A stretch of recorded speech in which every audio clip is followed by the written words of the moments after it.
Okay, I'm going to give you 1 minute and 1 minute alone on functions of more variables. How are functions of more variables different than functions of two variables? More to calculate, more to consider. There's more variables. More higher dimensions. That's it. How do you deal with them? In exactly the same ways. So the difference is, before when we took contour slices, right? Let me give you an example. Say I had s of x and y and z is x squared plus y squared plus z squared. Cool? Okay. Okay.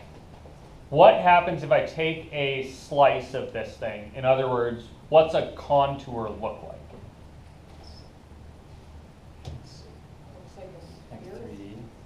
Yeah, so if I make a slice, right, I'm going to set the output, right? So I'm going to say, like, s is 0, right? Okay, so I'm going to get 0 equals x squared plus y squared plus z squared. That's the 0.000, right?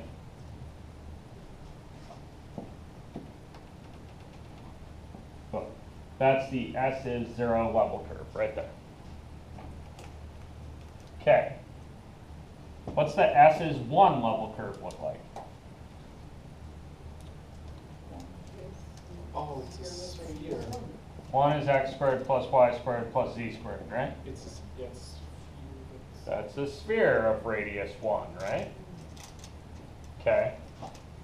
You guys want a sphere drawing trick? So if you're going to draw a sphere on an already existing set of coordinate axes, I recommend that you forget the y, draw your circle, right? And then remember that this is going to look a little flatter.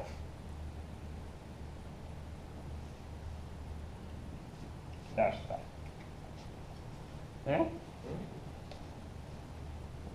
Okay, so that's a, oops, not a z, but a s is 1 level curve. So would the original function be like the function of like a four-dimensional object? Yeah, so if I wanted to graph this thing, right, I need 4 dimensions to do it. I have not got 4 dimensions available to me. And so what I'm doing is that same contour mapping that we were doing when we didn't have, like, we didn't understand 3 dimensions, so we cut them into 2-dimensional pieces. Here I don't understand 4 dimensions, so I'm cutting it into 3-dimensional pieces. Why would you give a shit about doing something with a 4-dimensional function? No way. You use this all the damn time. If you needed. Okay, real life example.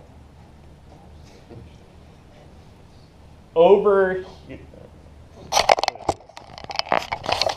Wave it to me. Okay. Over here, what's different than over in the corner where Taylor is? There's no vents over here. Yeah, there's no vents over there, right? You guys see that? I'm standing underneath one of the AC vents. So what's true here, probably? That's cooler. Yeah, probably I'm cooler here than Taylor is over there. What else is true over here? The humidity is lower, right? Oh, okay. You guys see that? So there's probably at least 2 functions of 3 variables happening here. Right? The position in the room, like an x, y, z value is going to be a position in the air. And then an output value I could measure for that might be temperature or humidity or any one of another million things I care about, right? You guys see that? Mm-hmm. So these things would be like the level surfaces, right? Would be like the spots where the temperature is all the same. You guys see that?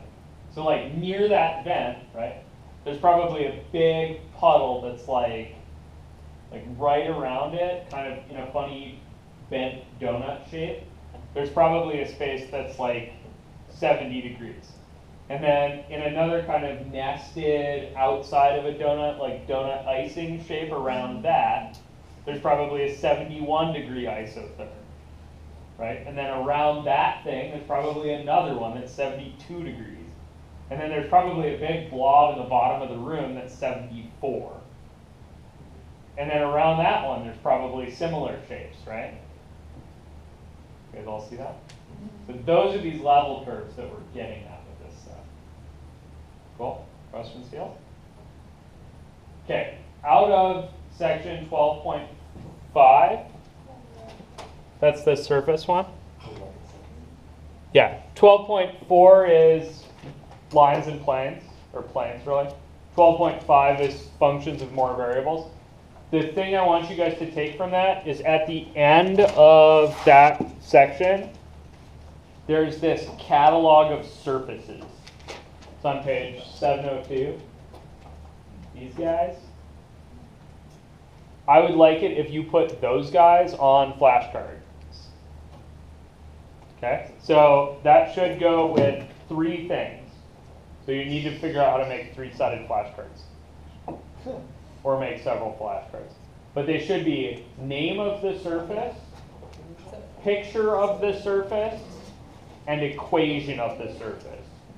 If you guys can all have those memorized, there will be one question on the exam that's just, do you have those memorized? It'll be dead easy if you've got them down. And if you've got them down, it'll make the homework a lot easier, and it'll make talking in class a lot easier. Because I'm going to say things like, okay, so we have this crap, which is obviously a hyperboloid of one sheet. And you guys are going to be like, oh yeah, totally. Or you're going to be totally lost. So it'd be cool if it was, oh yeah, totally. Cool? Okay? Questions on that? Okay.